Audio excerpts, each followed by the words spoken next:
Welcome back to another episode of Buckle Up, an ultra running conversation. How are you today, Mandy? I'm doing good, Brian. Moving into the new office. Sort of, trying to. Trying to We got some final. paint work to do up there in that corner I saw. Yeah, now our listeners are gonna to hone in on that. I love painting. I really do love painting, but it kind of goes with my personality. Like if there's a big canvas, I'll do like the big fun part of the project, but the attention to detail, don't count me in for that. So Hmm. I go in, paint all the walls, and then I usually ask Nick or my dad to come back and do the trim work. So I'm getting really close. I'm just waiting on my dad, who's like my saving grace for a lot of my projects. Well, him and Nick both. They're pretty much at the beck and call of Mandy's crazy wild adventures, business ventures, office moves. Well, it's nice to hear you say nice things about Nick for once. I'm just teasing, Nick. He's listening right now. He does a lot. A lot, a lot, a lot. Even without being asked. Like today I was complaining about how maybe I don't have internet out there yet because I'm waiting on T-Mobile. And I didn't say like, will you give me internet out there? And 10 minutes later, he's like running the cord out to the shop or out to the bee shed, the name of my new office. So great guy. Thanks, Nick, for all your help. How are you, Brian? Well, I had a relaxing weekend at home for once, which is the first weekend in November, because my October was absolutely insane. But I did watch the marathon yesterday, and the marathon I'm referring to is the New York City Marathon. I'm a huge fan of it. So I had a lot of FOMO. I was watching social medias to see some of my friends. We had a local girl here from Glenwood Springs that is in a couple of she's in the documentary. She's in the inflatable pony costume. She's Anya. She's from Russia, and she ran 3 hours and 2 seconds, and she's not disappointed. And she wants you to know that. But yeah, so she ran 3 hours and 2 seconds, and she was so pumped to have done it. But they spent like 2 or 3 weeks there traveling around, and then landed in New York for the marathon weekend. Others as well that I know of, and then of course like the big names. It was a great race right up to the end. The men kicked it out to 400 meters out for the race itself, and yeah, top American women was fourth overall. So just a great turnout all around. So yeah, super fun. What did you do this weekend? It was a busy weekend. Halloween. I Mm-hmm. tried to go trick or treating with my kid, but he kicked me out of that pretty quickly. So ended up like walking around, following like other kids trick or treating, just with another friend of mine, pretending But you like. didn't dress up as your kids again like you did other years in the Oh, past, because that might be the issue, Mandy. I forgot about that. I didn't even get dressed up on Friday night. I dressed up like two other times for other events and was over it by then. Watched a crazy movie about missile launches in the U.S., which my husband's Nick is in missile defense, Mm-hmm. Florida Air National Guard. So he Oh, when was it he on Netflix? Was it a series? Yeah, yeah. I well, almost watched it it myself. was a movie. I don't even remember what it's Oh called yeah. now. Um, yeah, that was fun. Drill weekend for him. So I spent most of the weekend painting and moving everything into this new office just to have a more functional workspace at home and, Cool. podcast location. What I didn't do is I didn't run a marathon. There was one here in Western Colorado. It was the Rim Rock Marathon. It goes over the National Monument in Western Colorado at the state line. It goes from Grand Junction to Fruita. It is a beautiful bike ride. There's a tour of the moon, I want to say. It's featured in a 1980 cycling movie, if you didn't know this. Fun fact. It's in Breaking Away, either one of the two. It's in an old, the Russians come and all these nationality countries come to the U.S., and one of their stage races while they're racing the cutters of the U.S. is on racing the Tour of the Moon, and it's actually on the monument in Grand Junction. But the road marathon was run by our guest today, Deborah Anderson, ran the marathon. She said she had a good time. It was fun, but she just ran the Moab 240 3 weeks ago. Yeah, that part of the episode really blew my mind. I wasn't expecting that. I was expecting like a couple of recovery miles here and there, but a full marathon that close after a race shows. I think what I really took out of it was just the grit and the constant drive for her to keep elevating and seeing what's new and what's the new limit and what she's capable of. So it was pretty cool to hear that she went out into that different kind of running. I mean, road running from trail running, very different, but she's fast on both levels. That's right. We talk about our experiences from last year, from 2024. Moab 2. She DNF'd just before I did, as a matter of fact. And we had two unrelated issues. Mine was my Achilles, and hers you could hear all about in the episode. But it sounds like she figured it out. She came back with a little bit of vengeance and a little bit of piss and vinegar. And man, did she nail it this year. She did really well. She was on the podium, third place female overall.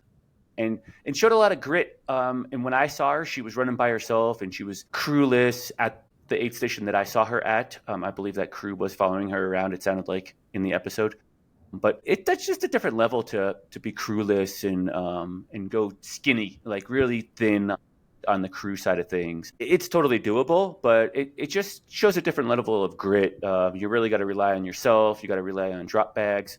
You got to rely on aid station workers and the kindness of volunteers that are trying to repair your feet. Yeah, and I think the crewless part goes to something she kind of mentions at the end of just like, there's really no one else you're trying to prove anything to in a lot of this. It's herself, and it's yourself, and it's fighting those inner demons and fighting that inner imposter syndrome that we all have. But it's kind of a solo journey, I think, for a lot of times with her. It sounds like just trying to do her best. Yeah, it was a great story. Yeah, I think the really relatable part is that whole imposter syndrome. I mean, even the tip of the spear, the top of the race, the podium, one of the podium finishers from the Moab 240, third place overall, has imposter syndrome. It's real. So it's not just the last 10 people in the race or that middle of the pack. Like anyone can have it, anyone can experience it. I've finished that race twice. I finished Cocodona once, and every time I've stepped on the line, no matter if I finished or not before, I'm like, man, did I do enough to be here? Did I, even at 100, even at Leadville this past year,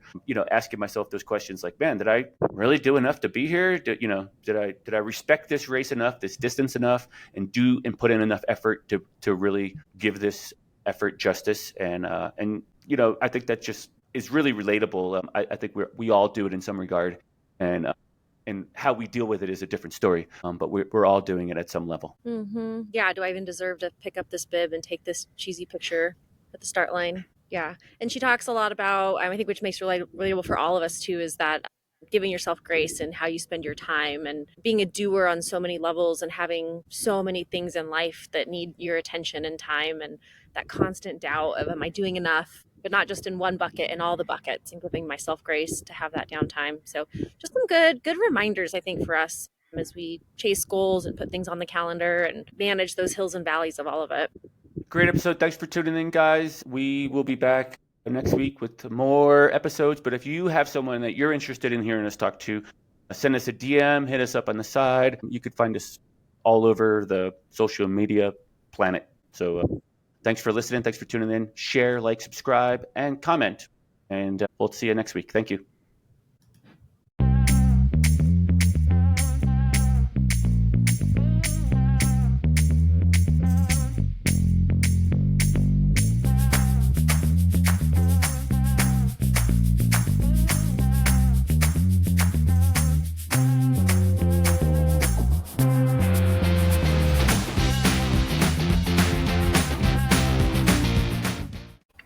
Deb Anderson, thank you so much for taking some time out of your afternoon to talk to us. We are so impressed with your third place finish just recently at the Moab 240. We want to dive in and talk about it, but typically on our show, we talk about how you got to Moab 240 first. Where did you start with sport? What did that look like for you? And how did you find yourself in this crazy sport of ultra running? Well, it's kind of crazy. I didn't actually even start running until I was 35 years old. I'm 43 now, so I still kind of feel new, although I don't know if you ever feel like you're an expert, unless I guess you are. But anyway, no, I actually started running because my brother-in-law convinced me to do a 24-hour Spartan race in Iceland. So I'd never run a 5K or anything before that. I'd done jiu-jitsu and Irish dancing and ballroom dancing, and for some reason he's all, "You're crazy, come do this with us." So I was like, sure. So I went to Iceland in the middle of winter, so it was like 3 hours of daylight, 24 hours, -4 degrees, 40-mile-an-hour winds. Like, it was crazy, and I loved it. And I was like, okay, maybe I should start running. So I started running, started doing CrossFit and training, and then I was hooked instantly straight into the ultra world. I didn't even do a marathon until after I'd done a few ultras. So it was pretty cool, and I just have kind of since then just wanted to figure out what my body's capable of. And so it's like, did 100, okay, what's next? And I knew I wanted to do 240. And so I was like, let's go for it. And then had my first attempt last year, and that was crazy. So First off, what's your brother-in-law's first name? Mark Stringham is his name. Mark. We all need a brother-in-law like Mark. My brother-in-law wants to go watch football at the bar. I mean, like, Yeah, I didn't know that there were 24-hour Spartans. I don't think It's I. the Ultra World Championship race. Okay. Yeah, it was crazy. What was that format like? So it was about a 7-mile loop that you just did as many times as you could in 24 hours. And in that 7 miles, there was, I don't even remember how many obstacles, but like the rope climb and, Hercules hoist and all of those different things. But of course, everything was completely frozen. And even they had to drill ropes into the side of the mountain because the mountain had frozen over. And then it was crazy. Well, that's wow. That's a quick progression. No 5K, and then just straight into it. So did you do any other obstacle racing after that, or were you kind of hooked on just the endurance side of just running? I actually ended up, let's see, it was Telluride. I don't remember what year it was, but I competed at the Ultra World Championship race that year and took 10th place in the world for women. So got $100 check in the mail, but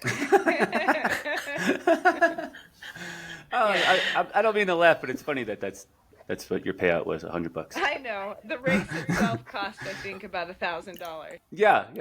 That's where I was going with that. Yeah. Yeah.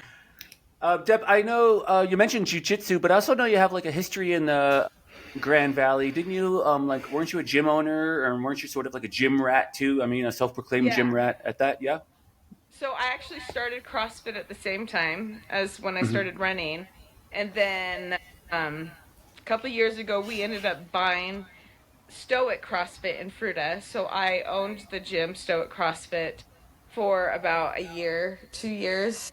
And then we closed it down just because of finances and stuff like that. But yeah, I have been coaching for a very, very long time.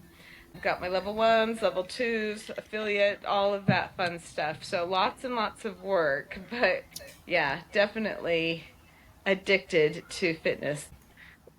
Oh, I was going to ask what year you owned your gym. What time span was that? Gosh, let's see. We closed it down. It's been a couple of years now. So what would that been? 2022, 23? Okay. We have that in common. I opened a group fitness studio in March of 2019 and then ended up closing in January of either 22 or 23. I don't remember. It's hard. Like, it's really hard to run a gym, especially when you're like coaching all the classes, doing all of the programming, and then you're so invested in the members too, and just it makes it hard for everything else, and I was working full time as well outside of owning the gym, which, time is precious, so it's kind of crazy. Yeah, I understand. What's the profession outside of gym ownership and ultra running then? And are you still in that career field? I know, yeah, I am. So I actually make dentures and crowns for elderly patients. Okay. I know, it's kind of crazy. So if anybody breaks their denture or anything like that, then it gets sent into us and I fix it, send it back. So I create smiles. I like that. It's a good, like the big picture tagline. of that. Yeah, there you go. Deb, so you attempted Moab in 2024. I was there. I think we shared a few miles in that first 67. I mean, I knew that, but where I was going with it though is, what did you do leading up to that in the ultra world? I can't recall. Did you do some hundreds? Have you done any other 200s prior to that? So I'd never done a 200 prior to that. I'd done the Pony Express, which is a pretty flat, rutted road for 100 miles. And just because of the gym and because my daughter she's in college now, but she was a senior in high school, and just timing and everything, I thought, okay, what's the one race I really want to do? And just to go for it. And so I went for Moab. And just kind of trained as much as I could leading up to that race, and trying to take all the extra time that I had to like get miles in. What did training look like that first year? So the first year it was similar. I worked with Ben Light as far as like there was a lot of like strength building along with time on feet. So it wasn't based on miles, it was based on hours, and then elevation gain and stuff like that. So, but getting into the gym, working on all of those muscles that you need really to do, especially 200 milers. Like I don't think you could go into the 200-mile world without having strength behind it. It just takes too much out of you over that time frame to not have, that foundation of just muscle built, because eventually it's kind of absorbed some of that. So that's fun. Let's talk about that 24 attempt. We shared a few miles probably just after, I think, Jacob's Ladder, which is probably 25 miles in, maybe just past the mile 17 Amasa Back aid station. I saw you in passing. I wasn't doing well myself. I probably used the excuse that I was going to tie my shoe and you shouldn't wait for me, which is pretty typical of me. It's Simon and I's joke as well. But I went behind a rock and fell asleep for like 20 minutes and then popped back out. I was like all delirious. And so I came out. I went to the aid station and they said there was all this drama and they just raced an athlete off the course. And I come to find out it was you, and I think it was Oasis Creek. Do you want to tell us a little bit about that story? Yeah, so I got to Oasis and I felt great.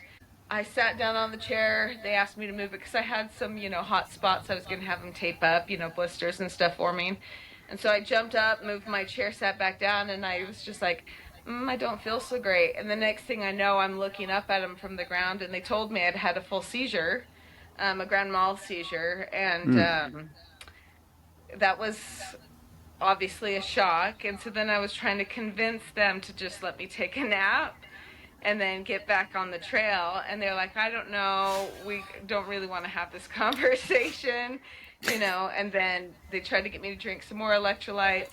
I threw them up and had another seizure. So then, of course, I got a trip to the hospital instead of finishing the course. But it's kind of crazy because at the time, I didn't know what caused the seizures. I've had one before.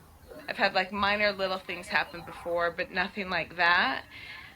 So went to the hospital. They actually brought in a cardiologist and found out I have a PFO murmur, but that actually has nothing to do with any of it. It's just happened to be, I found out I had this murmur that I've had since I was born but didn't know I had. So just kind of a weird side note. But this year, when I was pulling everything out for the race, I pulled out my electrolyte tablets, and they were electrolytes plus caffeine. And I actually didn't know that there was caffeine in those tablets. So I'd been like taking all this caffeine, and then going into the nighttime hours, I also took a caffeine pill. And then I had energy chews with caffeine in them. So my heart was like, screw you, I'm taking a nap. So thank heavens we kind of figured out right before the race this year that's what had happened. So it was less of a worry going into the race this year. But yeah, it was crazy because, up until this year, I didn't know what caused the seizures. And that's not a medical diagnosis. That's just an assumption from the stuff you found in your pack from the 24 attempt. Yep. Wow. I've gone to the cardiologist, had a lot of things kind of looked at. They did some tests, the bubble test and all of those fun things, and everything looked normal. She said that the PFO murmur shouldn't affect people unless they have higher issues, like as far as like high blood pressure, that sort of thing. Since I didn't, of course I was like, but does it affect you if you run 240 miles? And she just looked at me like I was crazy. So I guess that's one thing that I would say would be nice is if we had more of an idea on the medical side for people who are ultra athletes, because it's like something like that could affect us, but it's not your stereotypical, which most of us aren't. What did your training look like this year for the race, and maybe just different from last year? Did you do anything different in training to lead up to this year's race? So this year, I did a lot more strength training this year. It's not that I wasn't doing it last year. I just did more this year because I decided, I mean, I wasn't coaching anymore. I actually took all the time off of jujitsu and I literally just focused on my running. I spent a lot of time in the gym, but it was all geared towards strengthening everything I need to run.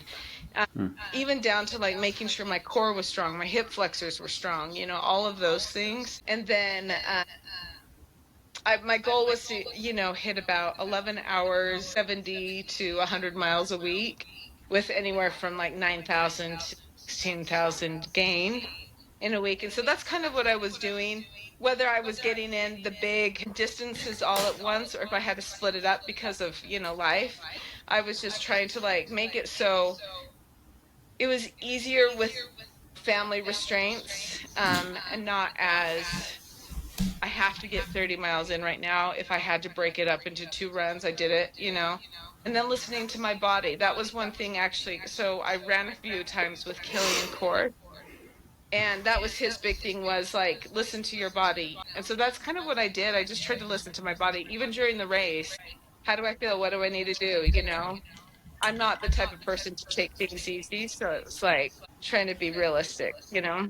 So how do you know Killian? We just interviewed him, and I know him through his brother. So it's a small world, but have you guys trained a lot together? Not a ton together, but Killian actually lives here. So, and he's just a cool guy. So, and actually, last year when I went to the hospital, Killian and Cameron Pearson also, they both actually met me at the hospital. Deb, you mentioned Killian and Cameron showed up at the hospital, and how did they know you were there? And it's great that they were concerned for you. And I know I know Cameron helped you out this year as well and paced, I think, one of the last few sections with you this year. So it seems as though you made that connection with Cameron as well. Yeah, it was pretty awesome because I'd run with Killian once before that, and then they came out.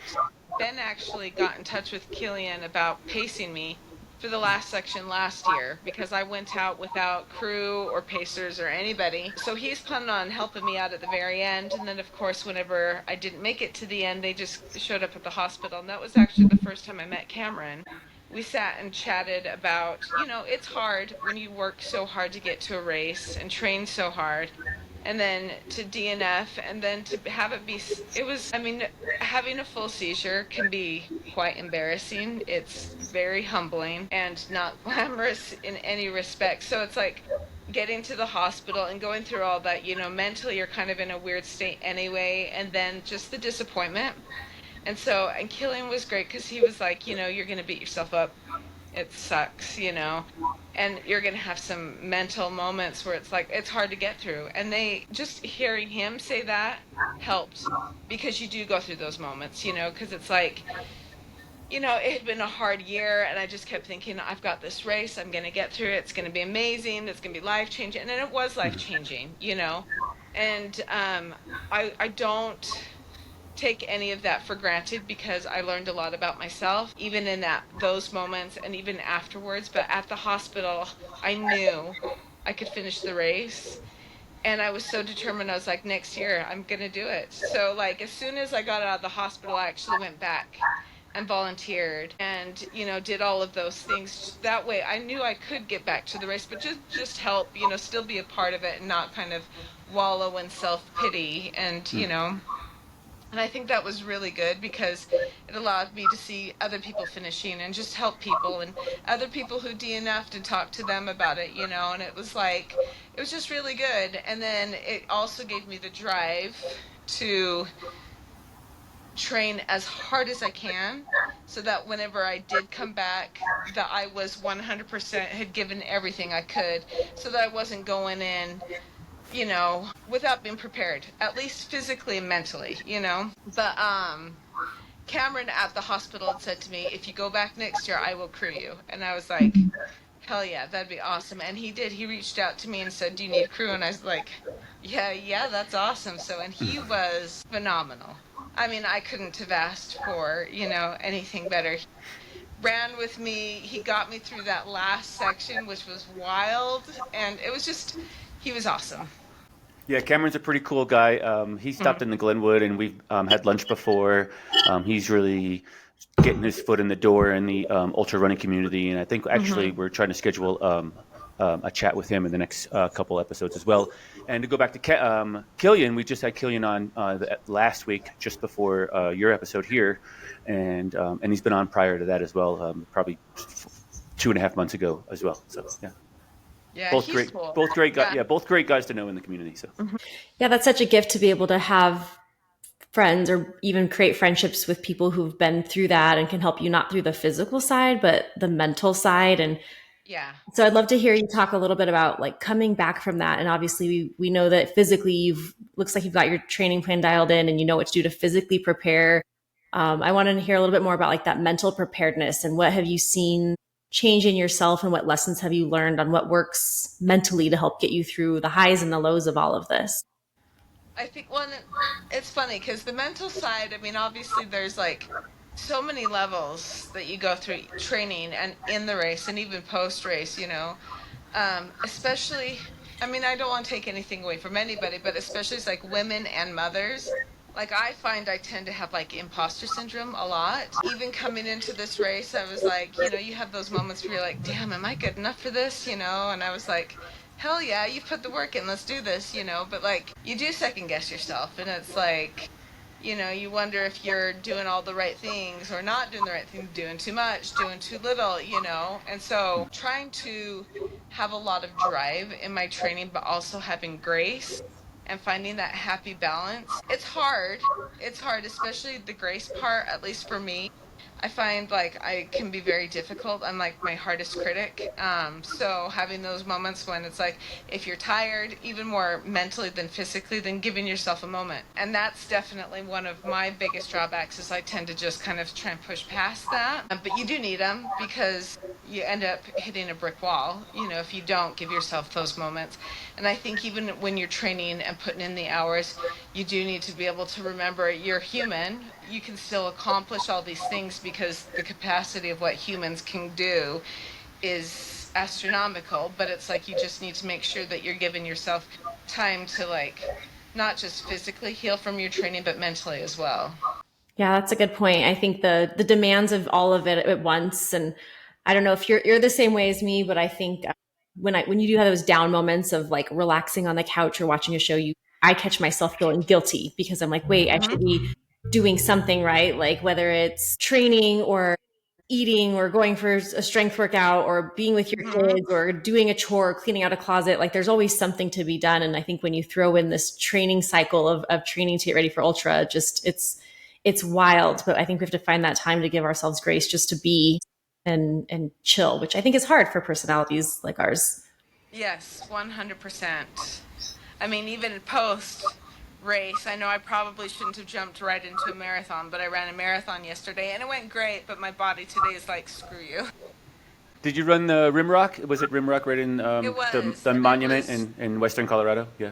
It's such a pretty run too, and I was like, you know what, even if I use it as just, a moment to see where my legs are at that distance, and I took first for my age group, which was fine. I mean, that wasn't the plan or the goal, but it was good to run, but maybe not as hard as maybe I did run.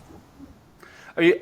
Well, let's dive into that for a second. Are you able to like say, "Oh, I'm just going to use this as a training run or a shakeout," or do you get to the line and then just go like a bat out of hell anyway? Most of the time I go like a bat out of hell. I will say, like, it's true. I always do, even if I say I'm At not least going you know to. it then. I mean, at least you know it though.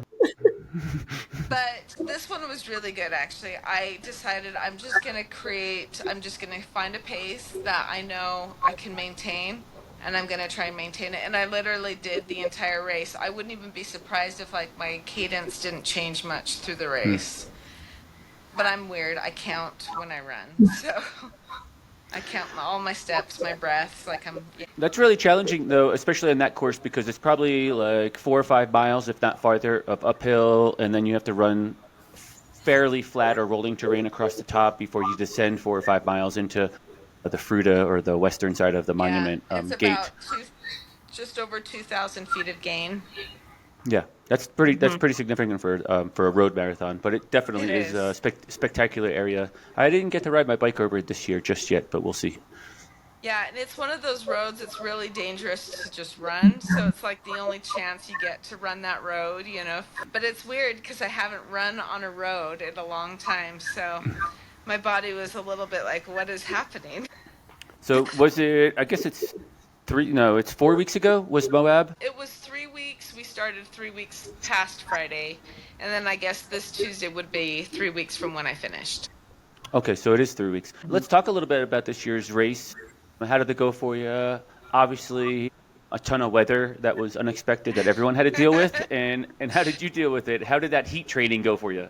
Honestly, like kind of and this was one of the biggest things I think for me this year was I always try and stay positive. I find that if I let a negative moment come in, it can spiral really fast. So it's like I instantly try and keep everything into like active positivity. So it's like with all the rain, everything, it wasn't about, "Oh, shit, this sucks," because it did. You know, there's no doubt about it. Like when all of a sudden the storm would come flying in and it sounded like these military planes coming in, you'd look up and there's these clouds that were just rolling in, and then it would just hit and you're like, oh damn. And I was like, okay, this is good, we're gonna grind, you know. It was all about staying in the work and just thinking, okay, what do I need to do now?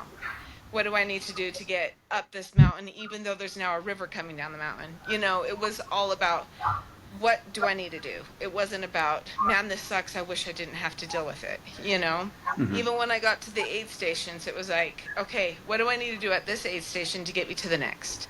If that meant I had to sleep an hour, I had to sleep an hour. If it meant, you know, I just had to quickly do my stuff and go, and I was good, it was just about getting back to work, you know? And so that, I think, was a huge thing for me. And I never felt super negative.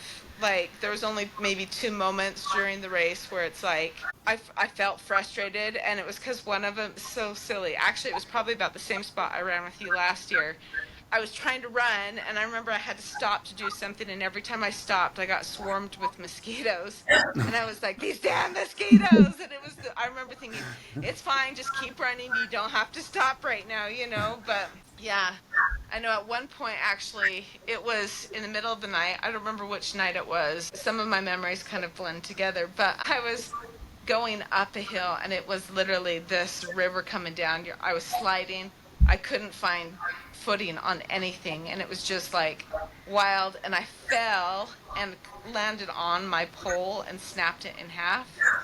I guess I'm gonna have to try and use the broken end of the pole. So then I'm like using the broken end of the pole and found a stick that was about the same height. So then I tucked my broken pole in my waist belt and just used the stick, and the stick worked great until I got to the aid station. You know, and so I have this funny picture of like my shoes that were annihilated, my one pole that was still good, my broken pole, and a stick, you know. It was just like, okay, what do I need? You're like, okay, I'm going to get up this hill no matter what, you know. But I know you mentioned Cameron came out and was able to help you out this year, or offered that assistance just before the race this year after last year's struggle and challenge. Also, I know Cameron through social media as well, so I saw that maybe he paced you the last sections, maybe from Geyser down, I believe, if I'm not mistaken. Is that correct? yeah, he paced me, I think it was about 84 miles total throughout the Okay. race. So he did an earlier section with me and then did the last 40. And it was awesome because I honestly, like, obviously because of last year, my goal was to just finish the race. I didn't want to go with any major expectations, even like how fast I would be, because I mean, you just never know. I mean, at the furthest I'd gone was 100 miles, so who knows what my body was going to feel like at 140, you know? So that was my goal, and just to do the best I could. I'm always about, you know, just get out there, give it 100%, stay positive, keep moving, you know? And so whenever I got to, I think it was Dry Valley, and they're like, can we interview you? And I'm like, no, I'm about to leave, but why? I had no idea I was third place female. Like, no clue. And so when they're like, no, you're in third place, and I was like, oh shit. Like, wow, I'm gonna go, but thank you. Like, it was crazy, you know? And then I'm like, running along, and they ended up like running up with me, and so she did interview me while we were running, And it was just kind of funny. Like, I thought, this is so weird. Like, this is not, anything I would have considered. But I didn't worry about it either because, I was like, what are we? 146 miles. There's still just under 100 miles to go. Anything can happen. I could sleep at an aid station and 2 girls could pass me. You just never know. So I never thought much more about it. Obviously, Cameron kept teasing me about podium, getting on the podium, and he was going to get me there, or whatever. And I was like, I'm just going to keep going. I'm going to keep grinding. I never saw another woman again. But we left the last aid station. It was the first time my stomach had kind of felt upset. And I was like, it's fine. So we're grinding, and about 10 miles to the finish, he gets a text message from my husband, who'd also stepped into crew while we were going back and forth. So between Cameron and my husband, they were phenomenal. And he sent Cameron a text message and was like, 4th place is on her heels. She's got to go. So did that light the fire? Last 10 miles. Yeah. Did that light the fire then? Yeah. So I was like, okay. I was like, this is it. From this moment on, I'm not stopping until I cross that finish line. And I just dug deep. And I went as fast as I could possibly go. And I think, it doesn't sound very fast, but I think we got the pace up to about 13-minute miles for the last 10 miles. And it was like crazy. Like, you just kind of ignore everything your body's feeling, everything. You just keep going. And then we got down to the road part where it's like the last 5 miles. It's like this slight incline all the way up. And I remember thinking, this is okay. You're fine. And then I just numbers. I just kept counting, and I got past that finish line. And as soon as I crossed that finish line, and my husband caught me, my legs were like, they were just done. But I think, like the distance from when they first told me she was like 30 minutes behind me, and then I have to verify the time frame, but like it was like between 2 to 3 hours is when she finished after me. So, but yeah, it was the last 10 miles. I found new aspects about me mentally, because the body will keep going. It will. But it's like learning to like figure out, okay, what do I need to do mentally to kind of just keep pushing? And so whether it was counting, whether it was like focusing in on like little points ahead of you and just getting to it, get to it, it was like whatever I could do to kind of like distract my want, like that inner scream that's like, please stop, I want to be done. It's like you just have to keep going, and your body will. That's the thing that's amazing about it. Yeah, I think that's the most remarkable thing. And when you see people cross the finish line, whether you've experienced it yourself or not, I think even just being at the finish line for some of these events and watching the complete collapse of the physical body, but seconds or minutes before, there was running, sometimes sprinting, and then it's just, as soon as the mind says it's okay, the body's like, oh, thank God. I know.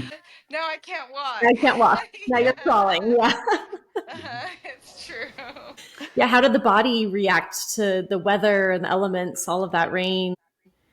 So honestly, like muscle, joint, everything actually was great. Even now, like I don't have any issues with anything like that.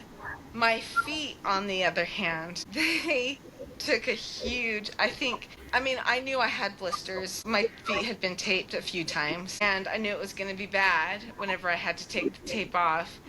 But it was just that wet. They were just constantly wet, no matter how many times we changed our socks. It was just so much right. Even we were trying to like cross all these rivers to keep our feet dry, and you got to the point where it's like, oh, we have to go through. And so you were crossing rivers that weren't normally rivers, and so it was like, I finished, and then my feet, I had to go on antibiotics because they were afraid of trench foot on my right pinky toe. And then both my pinky toes have degloved since then, so skin, nail, everything has come off, so they look crazy. I've lost another toenail, but I knew it would be that way, and so it's like whenever you're trying to get your shoes back on and you feel like those pains, you're like, it's fine. The pain will go away. It does, You'll feel it when you're done, but it goes away. So no open-toed shoes in the dentist office anytime soon then? That is for sure. And our listeners are saying, and then she went and ran another marathon a few weeks later. Mind blown. Yeah, it was good. Like, I mean, it really was a good marathon, and it's a beautiful marathon, but yeah. I mean, like, it's funny, you think, oh, what's 26 miles after 240? It's 26 miles after running 240, The body is definitely, it takes time. And I think even with that, like, I've been running, I've been doing stuff. It hasn't been just no running to the marathon. I've been doing some things. I've been doing a lot of like just training at home, but like it is amazing because the body does deteriorate over 240 miles. You lose muscle, you lose energy. And so it's like trying to get back into it. That's also another moment where you need to give yourself grace. Like, you want to be able to push hard. You want to be able to do, like plyometrics. I'm telling you, like, you try and jump around after running, you're not going to, you're going to hurt real bad if you even try. Not even just because I was missing, all the skin off my toes, but it was just like, the muscles and everything. And I was really swollen. I mean, my feet looked like troll feet. My ankles were huge, But it's like just allowing yourself that grace to still move. I think it's important to like instantly get back to moving, stretching, doing whatever you need to do. But it's like being patient with yourself. I still am trying to be patient with myself, but that's Yeah, kind of how we are. it definitely takes time. I've done Moab a couple times. I did Cocodona once, so I finished two Moabs, one Cocodona, and yeah, I didn't run a marathon 3 weeks later. I could tell you that much. There's a lot of fatigue in the legs. There's a lot of just complete tiredness and exhaustion. I think mental Normal, fatigue yeah. too. Oh yeah, the burnout, yeah, and the fog and all that. Yeah, the fog for sure. Usually that only lasts a week for me, fortunately. But just the normal everyday things. I'm downstairs in a basement, so like I have to go upstairs to get like lunch and go upstairs and use the restroom and go upstairs and refill my Gatorade. And I was like, man, I have to go upstairs again. Like the stairs were tiring just to go up and down the stairs, And I'm like, gosh, like I just ran for 96 hours and now I can't go up and downstairs. Like what's going on Yep. here? But, so everyday tasks were just challenging. So totally get it. Very impressive. Third place. It sounds like you're still wanting to be in the space and continue running after a marathon this weekend. But what's next for you, Deb? What's on the radar? What's in the works for next year? You thinking anything, or are you one and done? No, I'm definitely not one and done. I don't right. know. I don't know. Like, I mean, I want to do it all is the problem. And I'm sure my husband would love to hear me say that too. There's so many things. Like, I mean, even I'd love to get back to even just competing in jiu-jitsu again. It's been a few years since I competed in jiu-jitsu, and it was like, there's a time and a place for everything. And I guess we can look at our bodies kind of like, organic farming, where it's like, you have to change what you're growing in the soil or, just to kind of keep the body going. But I mean, I feel like 200-mile races are my thing. I won't lie. Like, there's just something about it. There's something about having more than one night, out there on your own, grinding up a mountain. It sounds horrible to some, but to me it's like, it's not about speed. It's literally just about the mind and the body and like embracing it all. There's nothing I can really say to describe why I love it so much. And love is not even the right word, I don't think. People say, oh, you must love running. And I'm like, it's something different. I don't even know what I would describe it as. But it's like that. I feel like my body's capable of so much more. And I want to know what that is, So I don't know. I don't know what's going to happen. Obviously, it's like the races are not cheap. So that's a big factor too. But it's like you make it work, Like I did payment plans for this one and it was worth it, For me, it was worth it, But yeah, crazy.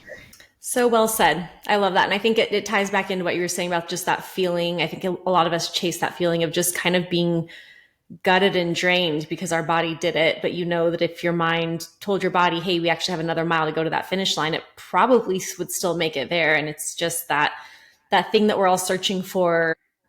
That is just that feeling of like you embrace the soreness and love and Like I miss that. And Brian and I talk about this on several podcasts. And we're like, oh, we haven't done anything really hard in a long time. Or I haven't, it's been a while, but I'm like, what I miss the most about it isn't even like the sense of accomplishment. I think sometimes it's missing like just that way you feel when you did something really hard that, most people are not waking up and choosing to do. And it's this magical feeling that you're like, I wish everyone would experience this at least once in their life, because it is purely indescribable. And it's so unique to each of us and each of our stories in that experience, whether it's training or at the race or the moments after. It's just so different. It is. And it's, gosh, I mean, and then you think back on everything and how you felt like crossing the finish line, and getting on the podium. Like, to me, that's all still very surreal.